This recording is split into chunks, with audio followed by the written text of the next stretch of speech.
আমার চড়ুইভাতি ভিডিও বানানোর জন্য গ্যাসের চুলা গ্যাসকে রেডি করা হয়েছে। আমি গ্যাস ইতিপূর্বে জ্বালিয়ে দেখলাম, কয়েকবার ট্রাই করে জ্বলে ওঠে। তো মাশাআল্লাহ, খুব চমৎকার। আজকে আমি আরো দেখাবো। আমি আজকে খরচ করেছি আমার চড়ুইভাতির জন্য। কি কি খরচ করেছি সেটা হচ্ছে, আমার হাতে টাকা থাকলে আসলে একটু কামড়াই বেশি। একটা কয়েল কিনেছি। এগুলো হচ্ছে দারুচিনি, এটা হচ্ছে তেজপাতা। আর এখানে আমি নিয়েছি, এটা হচ্ছে 1 কেজি আদা।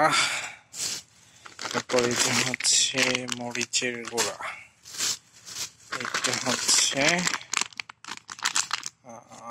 রাঁধুনি হলুদের গুঁড়া, এটা হচ্ছে আপনার টিপোলেটারে ওই যে বস, এটা হচ্ছে বস, এটা হচ্ছে টমেটো সস, এটা হচ্ছে লিপ জেল, এটা হচ্ছে